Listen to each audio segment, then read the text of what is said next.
Muy bien, muchas gracias a Ismael que nos ha dado las pautas previas, ¿no?, para este curso. Bueno, vamos a comenzar entonces con una canción invocando al Espíritu Santo para que nos acompañe también en esta primera sesión de nuestro curso. Hermanos, les invito a que tratemos de acompañar todos como parte de esta dinámica del tiempo. Espíritu de Dios, llena mi vida, llena mi alma, llena mi ser. ¿Todos? Espíritu de Dios, llena mi vida, llena mi alma, llena mi ser. Y lléname, lléname, lléname con tu presencia, con tu poder, con tu amor. ¿Todos? Y lléname, lléname, lléname con tu presencia, con tu poder, con tu amor. Espíritu de Dios.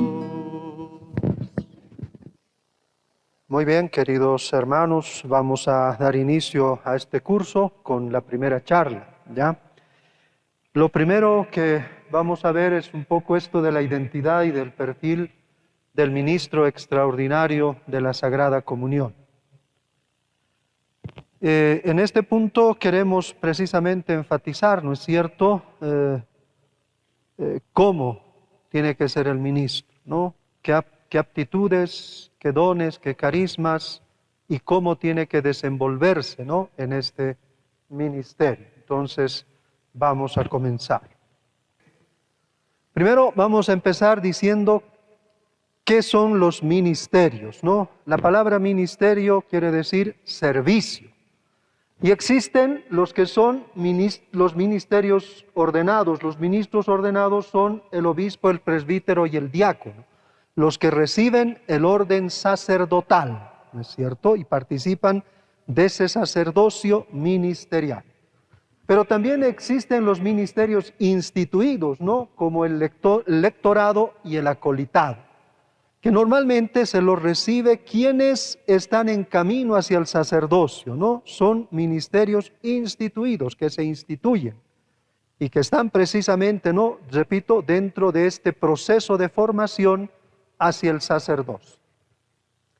Pero también hay los ministerios delegados por un mandato simple, y esos son en este caso, ¿no?, el ministro extraordinario de la Sagrada Comunión, ¿no? Y hay diversidad de otros ministerios, ¿no? Acogida, ministerios de música, y así tal vez, no sé si en tono de broma, pero es una realidad, ¿no? Durante este tiempo ha ido apareciendo un nuevo ministerio, ¿no? El ministerio, aunque el nombre no sé cómo lo podamos decir, tal vez el ministerio de sanitización, no sé cómo llamarlo, ¿no? Las personas que al entrar al templo nos están rociando con el alcohol, nos están tomando la temperatura, ¿no es cierto?, y nos están poniendo el pediluvio para que pisemos, ¿no? Fíjense, frente a una necesidad se crean nuevos ministerios, y esa es la riqueza que tiene nuestra iglesia, ¿no? Entonces, son estos ministerios que tenemos, ¿no? Bien, el ministerio, queridos hermanos, como decíamos, es toda función realizada por uno o más miembros de la iglesia como servicio a la comunidad. Esto no nos vamos a perder de vista, ¿ya? Servicio a la comunidad, ¿no? Si perdemos de vista esto, estamos mal, ¿ya? Servicio. Repítanse eso siempre en la cabeza. Es un servicio. Lo que yo voy a hacer es un servicio a la comunidad. Este servicio es expresión de la caridad, por lo tanto queda señalado el espíritu con que ha de realizarse. No como distinción, sino precisamente como una ayuda a la comunidad. Yo ejerzo este ministerio para ayudar a la comunidad, no para sentirme mejor o mayor que los demás, por si acaso. Cuando hablamos de la Sagrada Comunión, ¿no? ¿Quiénes son los ministros ordinarios? Porque hay que hacer esta distinción, porque el nombre es ministro extraordinario, entonces quiere decir que hay alguien que es ordinario, ¿no? Pero la palabra ordinario no es en el sentido peyorativo, ¿no es cierto?, sino al que le compete, ¿no? El que por su naturaleza ejerce ese ministerio. Entonces, ¿quiénes son los ministros ordinarios de la Sagrada Comunión? El obispo, el presbítero y el diácono son los que de común tienen la potestad de distribuir la comunión entre los fieles, ¿no? ¿Y quiénes son los ministros extraordinarios de la Sagrada Comunión? Eso lo vamos a ir viendo, ¿no? Existen estos. Hay los ordinarios y los extraordinarios. ¿Quiénes son los extraordinarios? El acólito instituido de un modo estable, ¿no? Como decía, este ministerio, el ministerio del acolitado, es un ministerio que se recibe, ¿no?, en el camino hacia el sacerdocio. Son los pasos concretos que va dando el candidato hacia el sacerdocio. Y cuando lo recibe, puede ayudar en repartir la comunión a los fieles. Pero están los ministros extraordinarios de la Sagrada Comunión en estos dos puntos, ¿no? A tempus, los que lo ejercen por un determinado tiempo y solo en los límites de su parroquia o en el trabajo pastoral que les toca cumplir. ¿Sí? Por un determinado tiempo y solo en el ámbito que le compete nada más, ¿no? No porque un ministro extraordinario de la Sagrada Comunión haya sido instituido para la parroquia, por decir, ¿no?, para la parroquia de San Sebastián, puede irse a Santa Cruz y decir, yo soy ministro y puedo ejercer aquí. No, ¿sí? Por si acaso, téngalo muy en cuenta. No porque uno es ministro en una parroquia puede serlo en todas las parroquias del mundo. No, solo en su territorio y bajo la autoridad del que lo ha enviado a, ¿no es cierto?, a esa misión, ¿no? No puede pasarse de estos límites. Y están también los que son ad actum, solo para la misa, ¿no? Es lo que, por ejemplo, puede pasar, ¿no? En una celebración de pronto está solo el sacerdote y hay una gran cantidad de gente que va a comulgar, ¿no?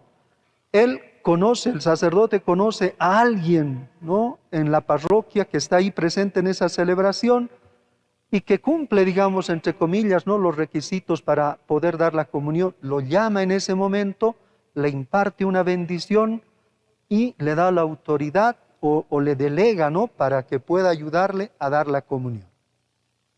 Estoy diciendo ayudarle.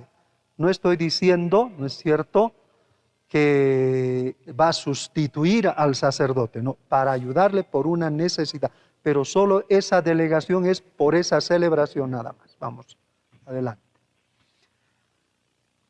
Los ministros extraordinarios de la Sagrada Comunión no tienen un estatus particular en la iglesia, ¿no? Es un servicio, no un privilegio, ¿no? Tengamos esto muy en cuenta, otra vez lo estamos repitiendo, ¿no? La delegación es temporal, no es un estatus permanente. Y más adelante vamos a ver qué tiempo abarca esta designación, esta delegación. Se ejerce por una necesidad extraordinaria al servicio de la iglesia, no debe ser visto como un derecho adquirido, ¿no? No es decir, yo no soy ministro o he sido instituido ministro para toda la vida o para estar al lado del sacerdote todo el tiempo en todas las celebraciones, por si acaso, ¿ya? ¿Quiénes pueden recibir este ministerio? Los fieles laicos, varones y mujeres idóneos. Y de este punto también un poquito más adelante lo vamos a ver. Por favor, vamos. ¿Cuándo ejercen este ministerio los que han sido designados? Fíjense bien, ¿cuándo pueden distribuir la comunión? Cuando no haya ministros ordinarios. Pasa que hay parroquias, comunidades, ¿no?, a las cuales no puede asistir un sacerdote. ¿Sí? El ministro es delegado precisamente por el párroco y enviado, digamos, a una comunidad para hacer la celebración de la palabra, y puede dar la comunión, porque para eso ha sido delegado, ¿sí? Cuando no está presente el ministro ordinario, ¿no? El sacerdote. O cuando los ministros ordinarios están impedidos por alguna razón, ya son muy mayores, ¿no es cierto? O tienen alguna dolencia que les impide, ¿no es cierto?, estar mucho tiempo parados para repartir la comunión, ¿no? Entonces, en esos casos sí. Y como hemos dicho, cuando haya demasiados fieles que se acerquen a la comunión, entonces son invitados, ¿no es cierto?, a ayudar al ministro ordinario en la comunión.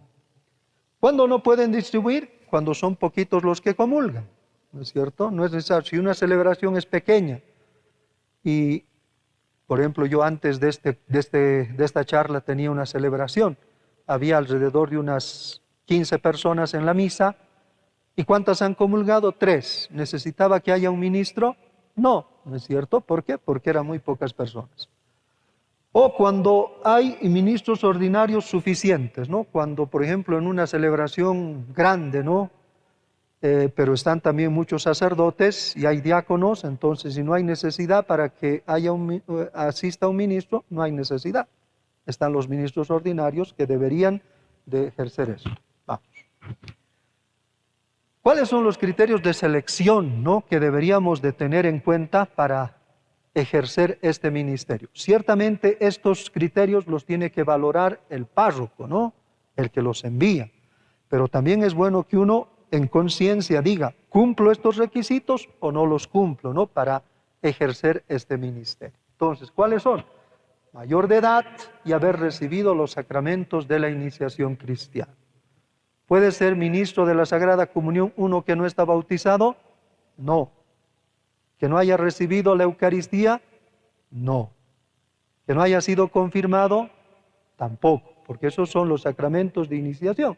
Bautismo, Eucaristía, confirmación, mínimamente. Tiene que tener una conducta ejemplar, ¿no es cierto?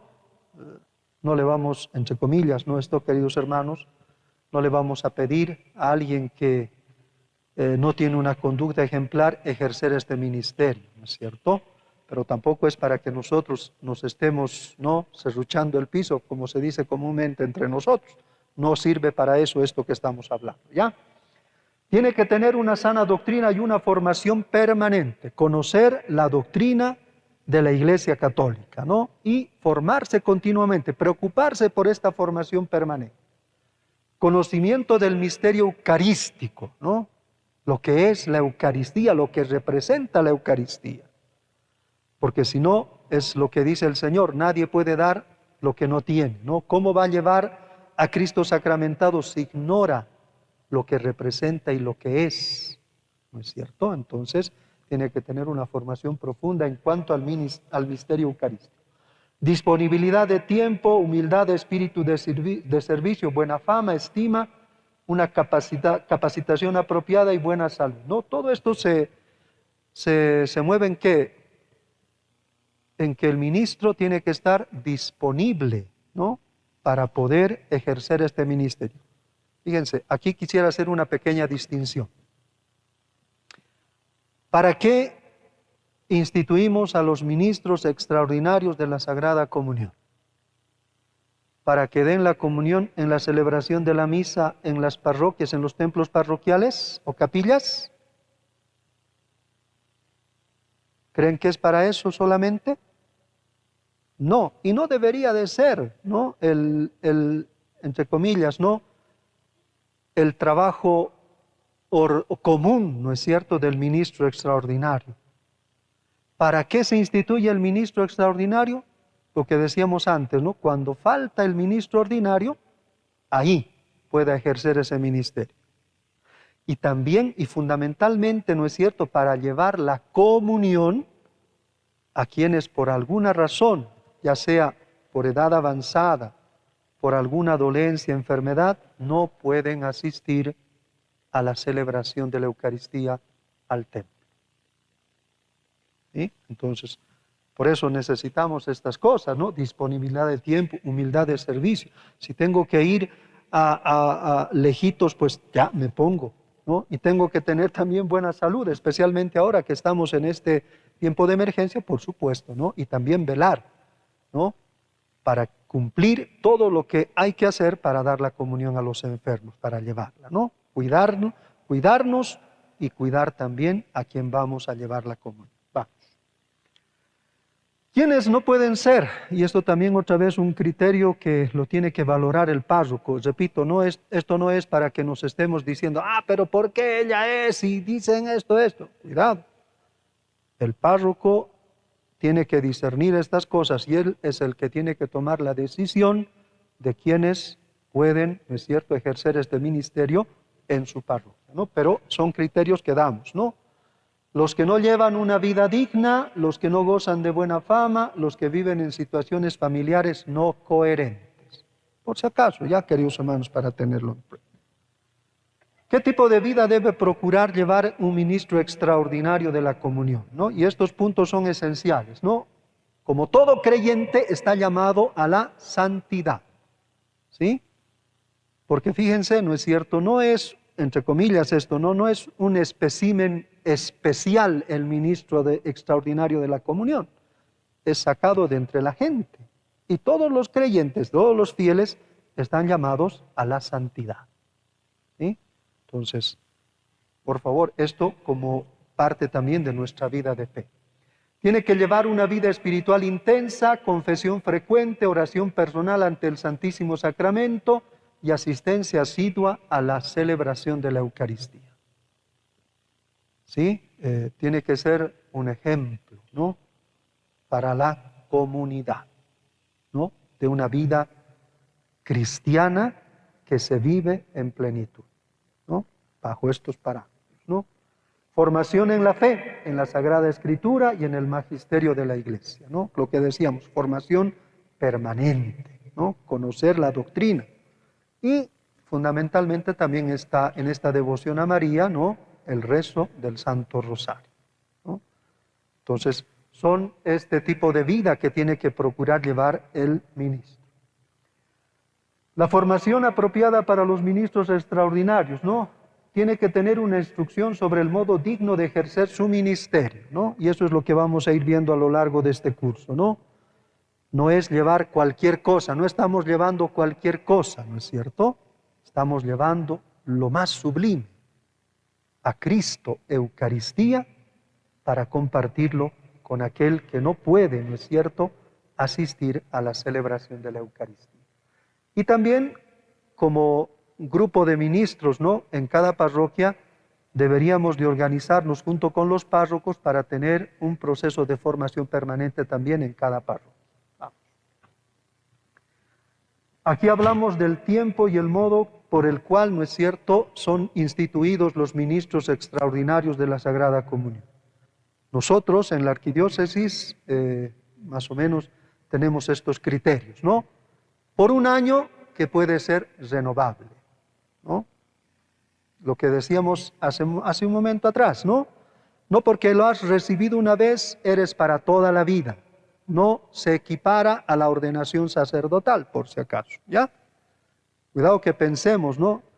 Y con todo respeto lo digo, ¿no? Pareciera, ¿no?, que a veces hay personas, ¿no?, que han sido instituidas ministros de la Sagrada Comunión, ¿no?, cuando vino el Papa Juan Pablo II, ¿se acuerdan, no? 1988, ¿no? Y pareciera que algunos que han sido instituidos ahí, parece que dicen, pero yo he estado cuando ha llegado el Papa. Sí, está bien, has ejercido ese ministerio, pero eso no quiere decir que porque has sido instituido en esa época, lo sigues siendo ahora, si es que no has renovado tu ministerio, ¿no? Cuidado, no es in eternum, por si acaso, ¿no? Es, como dice ahí, por un año que se puede renovar. No debería de ejercer este ministerio si su delegación está vencida, ¿no? Pero puede surgir alguna excepción, lo que nos ha pasado, ¿no? Por ejemplo, este curso lo estamos haciendo después de 2 años. ¿Por qué? Porque el año pasado estábamos precisamente, ¿no?, entrando en esta emergencia sanitaria, ¿no? Y eso nos ha impedido. Por supuesto, pero eso no quiere decir que porque no ha habido el curso y no hemos podido renovar, yo puedo ejercer. No. Hay que pedir permiso al párroco, ¿sí? si se ha vencido, si yo sé y tengo mi credencial que dice válido por un año, ¿no? Y sé que ya se ha vencido, yo en conciencia tengo que acercarme a mi párroco y decirle, Padre, ¿sí? La delegación que usted me ha dado se ha cumplido. ¿Puedo seguir ejerciendo o no? Y el párroco definirá esa situación. ¿Sí? Por supuesto, ténganlo muy en cuenta. Los párrocos presentan a los candidatos para este ministerio. No me propongo yo, ¿sí? No me propongo yo. Es el párroco quien, viendo mis cualidades, me pide que ejerza este servicio. Por eso, algunos incluso se han molestado, incluso, ¿no? Cuando les hemos dicho y han venido a averiguar, y les hemos dicho, tienes que traer una carta de tu párroco, ¿no? Donde él autorice y te designe a ti para que pases este curso y puedas ejercer este ministerio, ¿no? Sí, porque, repito, es una delegación, ¿sí? No es un derecho que se adquiere, no, es una delegación. Participamos de esa delegación, los ministros participan de esa delegación. Y fíjense este punto también, los párrocos podrán suspender la delegación por una causa justa, ¿no? Si la persona que ha sido instituida no cumple con su deber, el párroco bien puede decirle, ¿no? Personalmente y también delante de la comunidad, esta persona no ejerce más este ministerio, ¿no? Eso ya el párroco lo verá también de manera personal, pero es bueno que lo dé a conocer públicamente para que la comunidad también lo sepa. ¿Sí? Vamos. El número de ministros extraordinarios por cada parroquia, esto lo determina el párroco, ¿no? Viendo la necesidad, ¿no es cierto?, real que existe en su parroquia. Y aquí un puntito que dice, no conviene, no conviene multiplicar el número de los ministros extraordinarios de la Sagrada Comunión, ¿no es cierto?, innecesariamente, ¿no? Mire, fíjense, yo tengo una experiencia, ¿no?, de una parroquia en la cual yo me acuerdo, ¿no?, que había, hace muchos años, cuando era seminarista, ¿no?, tenía alrededor de 30 ministros de la Eucaristía, ¿no? Y se turnaban, ¿no? Había 3 misas dominicales, ¿no? Y hacían roles, ¿no? Decían, y cada ministro le tocaba casi una vez al mes ayudar al párroco en la celebración de la misa, ¿no? Y el resto del tiempo, ¿qué hacía? Yo preguntaba alguna vez y decía, sí, cuando alguien pide voy, ¿no? Sí. ¿O cuántos de los ministros de los 30 que hay dan la comunión a los enfermos? 6, 7, ¿no? Y el resto, ¿había necesidad de tantos ministros en esa comunidad?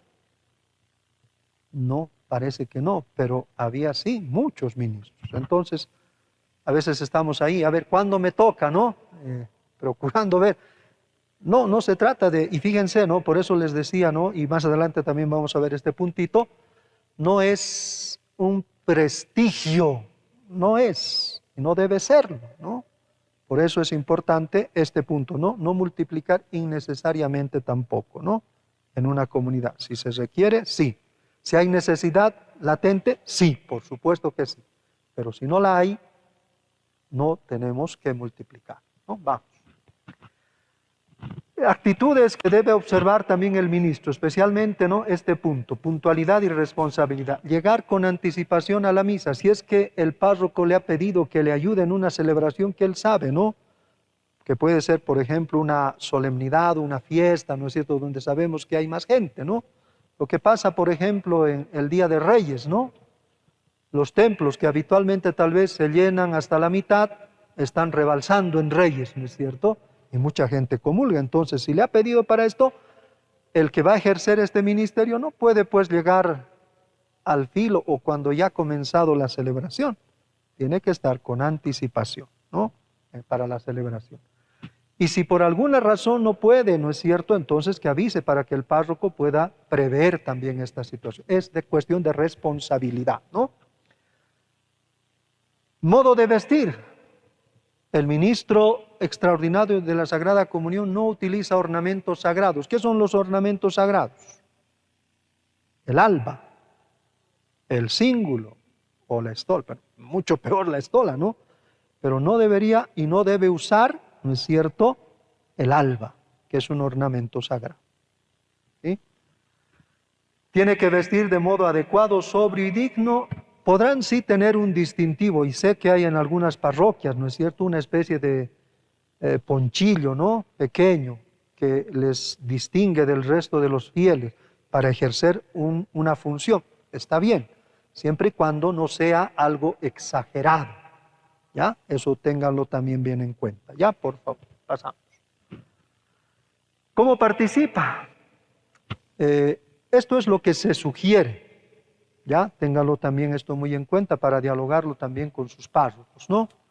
No debe participar de la procesión de entrada, debe estar en la asamblea participando activamente. Este punto, por eso les digo, es un criterio que se debe analizar también, analizarlo cada párroco en su comunidad con los que ejercen este ministerio, ¿no? Pero se recomienda que no, porque si entra en procesión, entre comillas, con el celebrante, ¿no?, es como decir que tengo un estatus, y a veces eso puede llevar a malos entendidos y asumir tal vez algo que no le corresponde, ¿no es cierto? Entonces, eso hay que tener mucho cuidado. No debe comulgar al lado del sacerdote como si fuera un concelebrante, por si acaso, ¿no? Quienes comulgan del altar directamente es el que preside la celebración y los ministros que concelebran con él, ¿no? Otros sacerdotes, incluso hasta el diácono tiene que recibir la comunión en la mano, ¿no? No puede comulgar directamente del altar, y mucho menos el ministro extraordinario de la comunión. ¿Ya? El ministro no debería ejercer otra responsabilidad en la misa, ¿no? No voy a ser monitor, lector y ministro al mismo tiempo. No. Respetar las funciones, ¿no es cierto?, que le son propias, ¿no? Él ha sido llamado para ayudar en la comunión, bueno, solo ejerce esa función. Vamos. Solamente se debe acercar al altar durante el rito de la fracción del pan, ¿no? Acercarse, no estar arriba, ¿no? Acercarse. ¿Por qué? Porque él va a ser el primero que va a recibir la comunión, ¿no?, del celebrante, para que allí sea precisamente, ¿no?, la delegación para que pueda dar la comunión a las demás personas. ¿Listo? Solo en ese momento se acerca al altar. ¿Qué no debe hacer? No le está permitido al ministro tomar la hostia consagrada del cáliz o el cáliz por sí mismo, ni pasarlo de mano en mano, ¿no? No puede tomarlo del altar, sino, como hemos dicho, recibe la comunión y recibe el copón o la patena para que pueda dar la comunión. La recibe del sacerdote. Recibe la comunión de manos del sacerdote celebrante antes de distribuirla, ¿no? Eso, vamos. ¿Cómo se administra la comunión? ¿Cómo debe administrar la comunión a los fieles, no? Hay dos formas, en la boca y en la mano, ¿no? Sabemos que en este tiempo, ¿no?, por la emergencia, nuestros obispos nos han pedido, ¿no es cierto?, a los que somos ministros ordinarios y extraordinarios de la comunión, dar la comunión en la mano, para evitar los contagios precisamente, ¿no? A veces hay gente que discute estas normas, esta norma que hoy está vigente, pero es un mandato, ¿no? Y tiene una razón de ser, para precautelar la salud tanto del que da la comunión y del que la recibe. ¿Ya? El que recibe la hostia consagrada en la mano debe comulgar delante del ministro. Esto hay que tener también mucho cuidado, y en esto sería bueno, tal vez ya lo han hecho, pero no está mal recalcarlo, que antes de la comunión, el que está haciendo de monitor, ¿no?, o el mismo sacerdote puede hacerlo, que diga, ¿no?, cómo se va a dar la comunión, y que el que la recibe, ¿sí?, el que la recibe en la mano, comulgue delante del que le está dando la comunión. Porque hay muchas personas que reciben y agarran la hostia y se van a su puestito y recién ahí están comulgando, o a medio camino, ¿no? Eso es indigno, no está bien, ¿no? se comulga delante del que le ha dado la comunión. Entonces, eso hay que coordinar también en las parroquias para evitar también cualquier intento de sacrilegio, tal vez consciente o inconscientemente. La gente a veces no es consciente de lo que está recibiendo, pero podemos educarlas en eso, ¿no? En este punto. Y como dice ahí, el sacerdote también puede determinar en algunas circunstancias que se dé la comunión solo en la boca cuando hay riesgo, ¿no?, de sacrilegio, ¿no? Entonces, pero esto seguramente en condiciones, entre comillas, normales, ¿no es cierto?, en las que repartimos la comunión. Vamos. ¿Quiénes no pueden comulgar? Y este es un criterio otra vez que también tienen que coordinarlo, ¿no?, con los párrocos en reuniones que tengan los ministros de cada parroquia, ¿no? Los niños que no hayan recibido la primera comunión.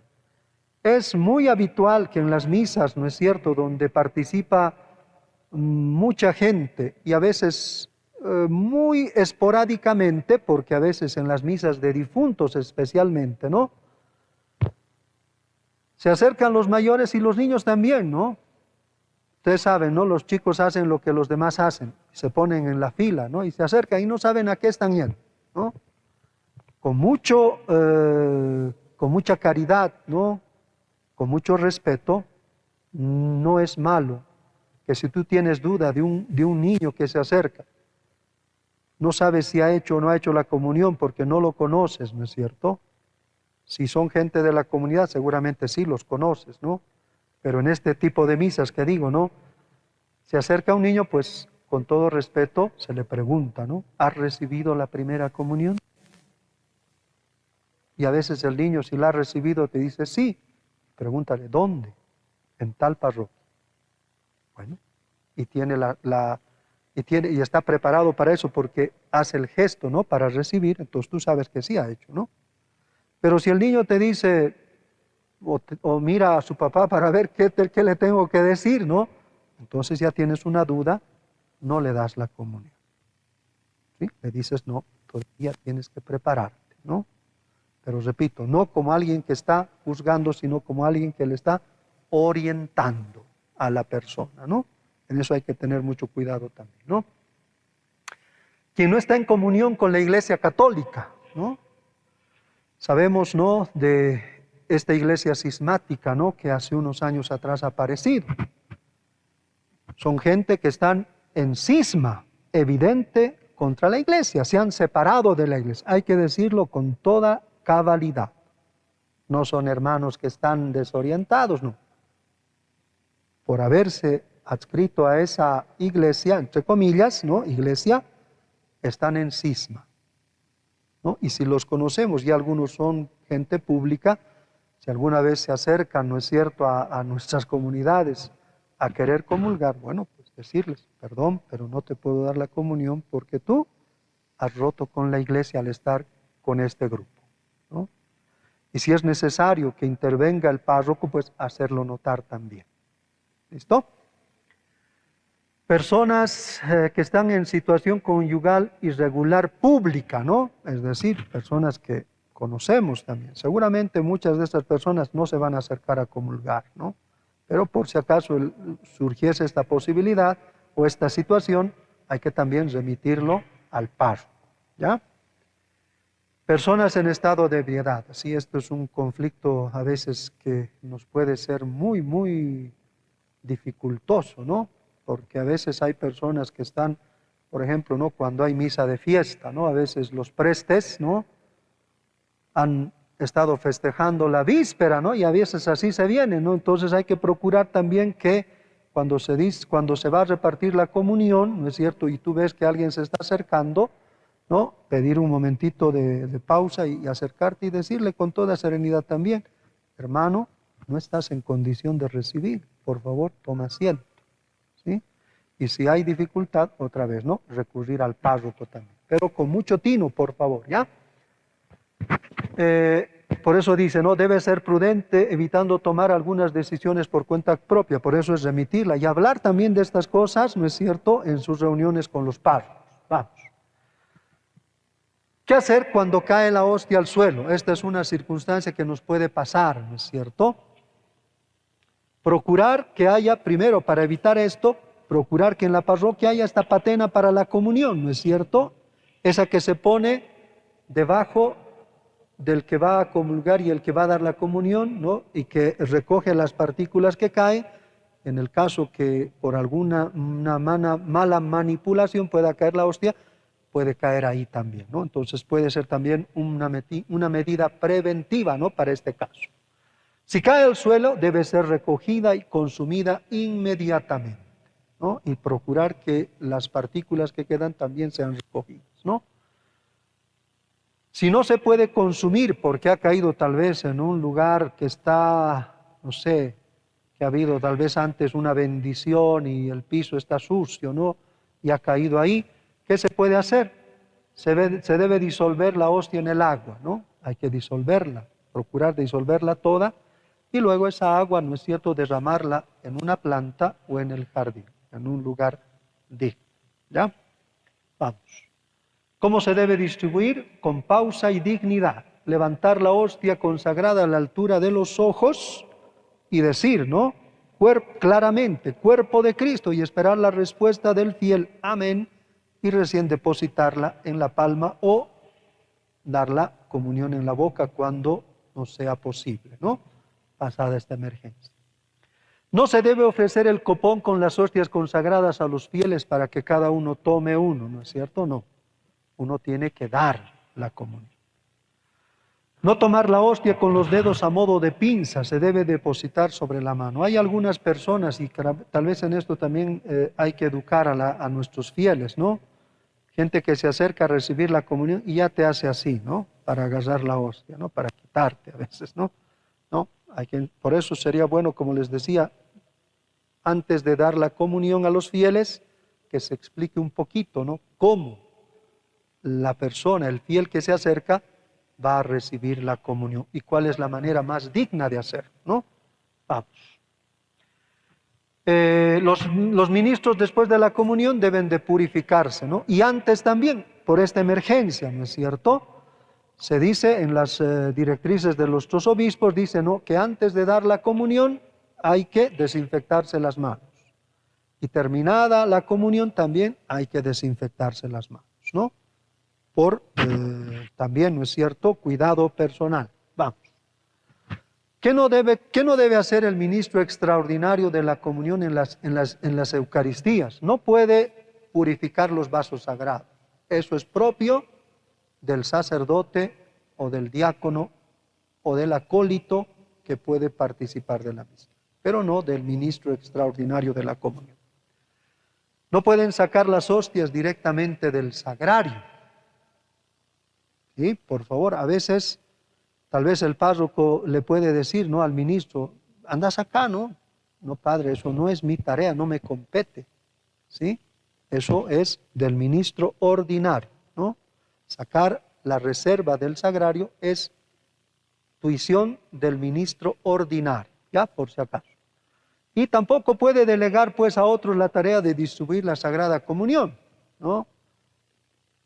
Sé que tengo que llevar la comunión a un enfermo, ¿no? Hoy tengo que llevar después de la misa. Voy, estoy en la misa, recibo la forma consagrada para llevarla, con dignidad la tengo dentro de mí, y de pronto se me presenta una circunstancia, ¿no? Y le digo a alguien, a ver, tú que pareces buena gente, ¿no?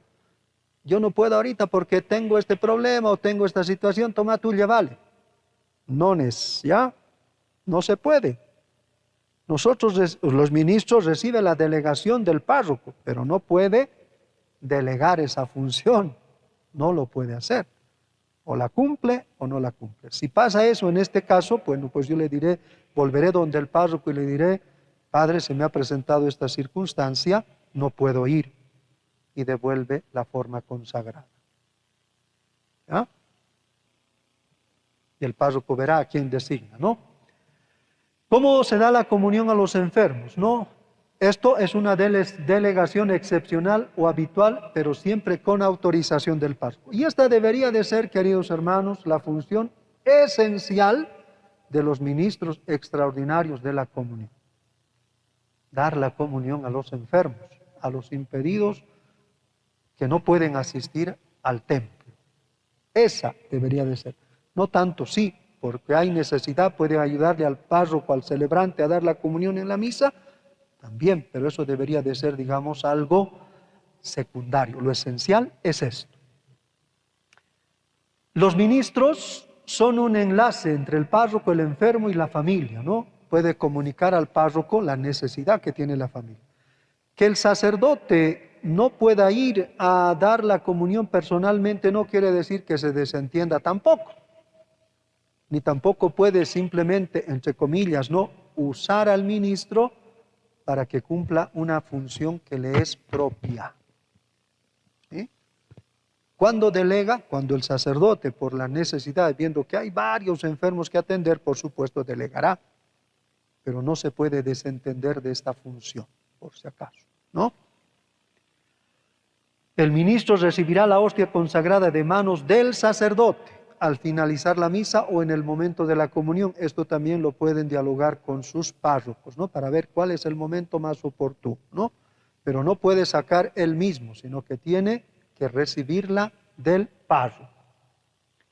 Debe tener un píxide o portaviático y un ritual para poder dar la comunión al enfermo. No es llevar y decir, ya toma y listo. No, no. Hay que hacer una pequeña celebración de la palabra y en ella se da la comunión, ¿no? Por eso es bueno que, y lo dice también más allá, ¿no es cierto? En el siguiente punto, ir directamente donde el enfermo, no llevar la comunión más tarde. Entonces, de lo que yo he vivido, he participado de la Eucaristía, también comparto, ¿no es cierto?, en la celebración de la palabra que voy a hacer en la casa del enfermo, ¿no es cierto?, eso que he vivido en la misa en mi parroquia, ¿no? Entonces, no puedo decir, hoy voy a la misa a las 8, tengo que ir a dar la comunión, no voy a ir en la noche, ¿no? No me puedo guardar la forma consagrada. Tengo que llevarla inmediatamente, ¿no?, a la visita. Por eso es bueno coordinar con la familia también, ¿no? Debe colocarse por lo menos, ¿no?, un mantelito, ahí en la foto se ve, ¿no es cierto? Un mantelito, un corporal, podríamos decir, ¿no?, donde se coloca el portaviático, ¿no? Y que la familia, coordinar bien con la familia en la hora en la cual va a llevar la comunión. Ahora sí, por ejemplo, ¿no?, el ministro sabe, ya coordinado, y va a la casa y se encuentra con las puertas cerradas, no hay nadie porque tal vez han ido a algún otro lado, ¿qué es lo que debe hacer el mes? Puede consumir en ese momento la hostia, ¿no?, en oración, o si no, volver a la parroquia, si le es posible volver a la parroquia, devolver también la forma que no se ha utilizado. ¿Ya? Vamos. ¿Qué es lo que se le pide al enfermo para que pueda comulgar? Que esté en estado de gracia, que si lo posible se haya podido confesar, si es que tiene un pecado grave, que lo haga, ¿no? Que tenga conciencia de a quién se está recibiendo, ¿no?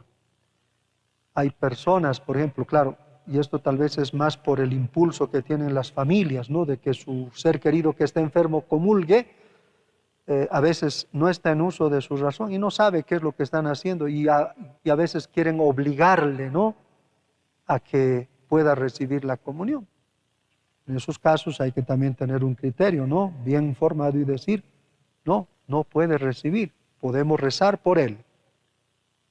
Pero si no está consciente de lo que se está recibiendo, bueno, pues también aclarar esa situación, ¿ya? Con mucha caridad también. No es necesario para los enfermos el ayuno eucarístico y se le puede dar también, dice, agua para que pueda pasar la hostia, porque hay algunas personas que tienen esa dificultad. Incluso, queridos hermanos, ¿no?, si es mucha la dificultad y no va a poder consumir la forma completa, se puede partir un pedazo y el pedazo que pueda hacer pasar se le da al enfermo y el resto de la forma la consume el ministro. ¿Sí? En caso de que el enfermo no pueda comulgar, como hemos dicho, ¿no?, el ministro lo puede consumir o puede regresar a la parroquia. Vamos. Estos son ya más cuestiones doctrinales, ya, queridos hermanos, los documentos en los cuales nos apoyamos precisamente para que haya los ministros extraordinarios de la Sagrada Comunión. El Vaticano II, en el documento La Sacrosanctum Concilium, dice, ¿no?, la comunión distribuida por el sacerdote. Algunos en este documento consideraron indispensable una ayuda para esta función. Ya se abrió ahí un poco, ¿no?, la posibilidad. La Congregación para los Sacramentos en 1966, en el documento Fides Custus, permitía a los obispos autorizar a algunos fieles para distribuir la comunión en caso de necesidad, nada más, ¿no? No de común, ¿no?, sino excepcional. El documento Mysteria Quadem de 1972 dice: el acólito queda instituido para ayudar al diácono en la celebración eucarística. Le corresponde distribuir la comunión como ministro extraordinario, ¿no? Ya nos está hablando del acólito instituido como ministro extraordinario. El documento Immense Caritatis del 1973, dice: los obispos pueden elegir a unos fieles como ministros extraordinarios en cada diócesis. Comulgan por sí mismos, distribuyen la comunión a los demás y la llevan a los enfermos, ¿no? Son documentos que ya van señalando, ¿no?, este caminar para este ministerio. El ritual de la Sagrada Comunión y del culto a la Eucaristía fuera de la misa en 1973, en las observaciones para distribuir la comunión, habla también de la exposición de la Sagrada Eucaristía, que se puede delegar a algunos fieles laicos, ¿no?, pero con una autorización expresa, ¿no?, de los obispos. El Código de Derecho Canónico, en el Canon 230, parágrafo 3, dice: donde lo aconseje la necesidad y no haya ministros, pueden también los laicos suplirles en algunas de sus funciones, entre ellas, dar la comunión a los fieles, ¿no? El Canon 910, parágrafo 2, dice: es ministro extraordinario de la Sagrada Comunión el acólito o también otro fiel designado, ¿no?, según el canon anterior, ¿no? Vamos. Y este documento, que creo que es importante que también ustedes lo relean, ¿no? Este documento que es el que da pautas más concretas precisamente para todo lo que es la celebración de la Eucaristía, y en la cual se habla de los ministros extraordinarios de la Sagrada Comunión. Redemptionis Sacramentum. Dice en el número 154, solo el sacerdote válidamente ordenado es ministro capaz de confeccionar el sacramento de la Eucaristía, porque actúa en persona Cristo. ¿Por qué hace alusión a esto? Por los nombres que se ha dado a este ministerio. ¿Cómo lo conocíamos antes? ¿Cómo lo han conocido ustedes? ¿Con qué nombre este ministerio? Algunos han debido escuchar el nombre, ¿no? Ministro de la Eucaristía. Lamentablemente se ha utilizado mal la terminología. ¿Por qué? Porque no había una clara comprensión. Por eso este documento lo aclara. Dice: ¿quién es el ministro ordinario? El que es el obispo, el sacerdote y el diácono, lo que veíamos al inicio. Entonces, el fiel laico que da la comunión, ¿qué es?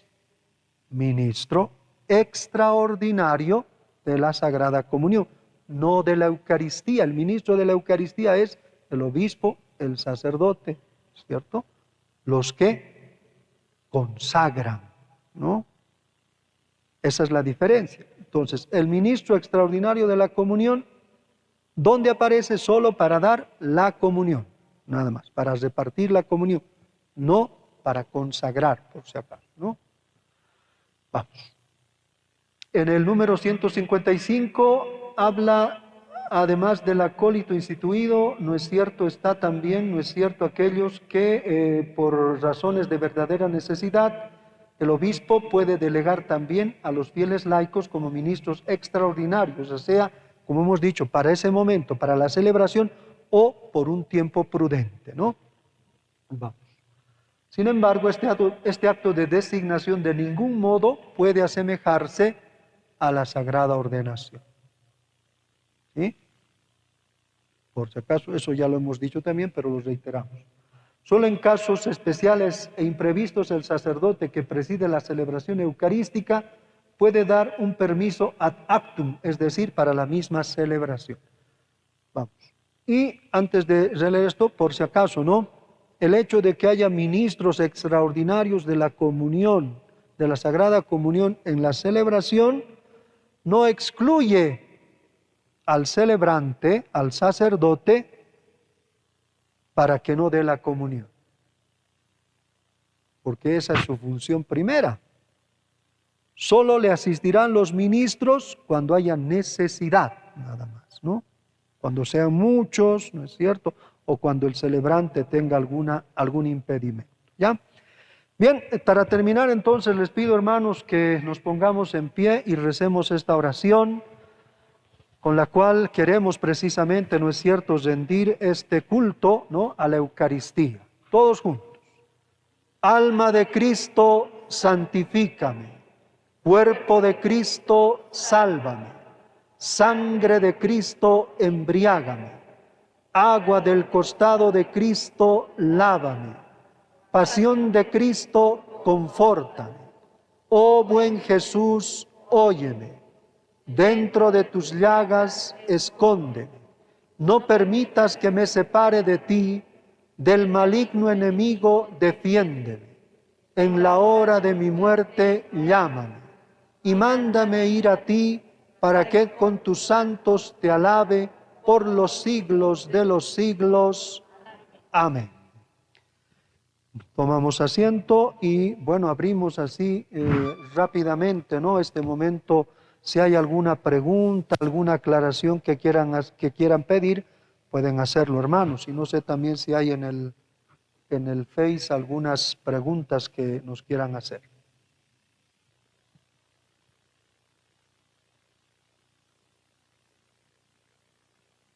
¿Todo claro? A ver, vamos a leer alguna que dice, a ver.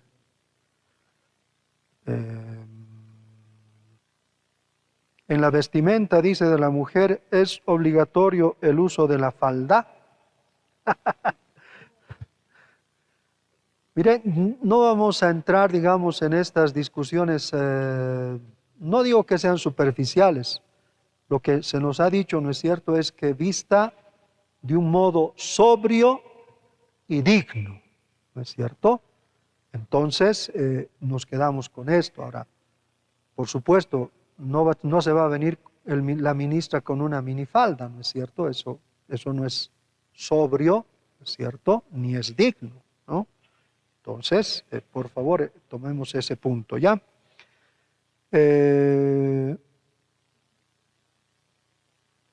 Si mi vida en comunidad es una parroquia y yo vivo en zona distinta, pero tengo enfermos en ese sector, ¿puedo dar la comunión? Miren, siempre es preferible, ¿no es cierto?, que los ministros trabajen, entre comillas, ¿no?, en sus zonas, ¿no? Pero si la otra parroquia donde está el enfermo no puede, digamos, cumplir esa función, bueno, hay que pedir permiso al párroco del lugar. No podemos irnos así nomás, ¿no?, sino que tenemos que pedir permiso al párroco. Y si el párroco nos permite, por supuesto, con esa autorización, podemos ir a dar la comunión fuera de nuestro territorio parroquial, porque es una necesidad. Y si el párroco del lugar no puede cubrir esta necesidad, bueno, pues podrá hacerlo tal vez el ministro que está de otra parroquia, de otra jurisdicción, pero siempre con este permiso. Sí, ahí está. Sí. Es un poco con relación a lo que veíamos hace un momento, ¿no? Puede ser, ¿no es cierto?, que hemos creado un lazo, ¿no? El ministro ha creado un lazo de cercanía con el enfermo, con la familia. Sí, y está bien, porque eso es normal, digamos, que se crea un lazo. Pero vuelvo a lo de antes. Si la persona, por razones de fuerza mayor, se ha trasladado, ya no vive en nuestra jurisdicción, hay dos caminos, ¿no? Yo pido permiso al párroco del nuevo lugar donde vive la persona y si me lo da, puedo ir. O, en este caso, si el párroco no me da ese permiso y dice, yo voy a designar un ministro de parroquia para que le asista, puede ser. Ahora, tú puedes acompañarle tal vez las primeras veces para que la familia, el enfermo lo conozca, ¿no es cierto? Y no se sienta extraño decir que que tú le estás abandonando, no, no, sino que va a haber otra persona que va a cumplir esa misión que tú cumplías con anterioridad. ¿Ya? ¿Alguna otra consulta? ¿Cómo estamos de tiempo? Ahí estamos. Bien, no nos vamos a alargar más, queridos hermanos. Muchas gracias a los que están aquí presentes y a los que nos están siguiendo por el Facebook. De verdad, les animamos a que sigamos con esta formación y les pedimos disculpas si hemos tenido alguna falencia, el haber empezado tal vez un poquito tarde. Ustedes saben, ¿no? También nosotros somos neófitos en estas cosas de la tecnología. Las vamos a ir subsanando en estos días que vienen. Bien, entonces les voy a pedir a los que están presentes que se pongan en pie y vamos a hacer una oración final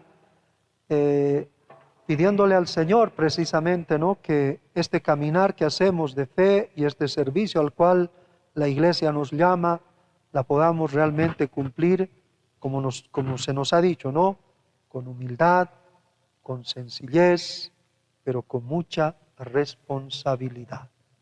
Le pedimos al Señor entonces que ilumine nuestras vidas, nuestros corazones, que nos dé su Espíritu Santo para que Él nos guíe siempre. Y en este día en el que estamos celebrando esta fiesta de la visitación de María Santísima a su prima Isabel, nos encomendamos al amor de ella, que nos muestra y nos da este gran signo de servicio, de predisposición a la voluntad de Dios. Que ella nos acompañe en este camino de formación y en nuestro ministerio. Dios te salve María, llena eres de gracia, el Señor es contigo.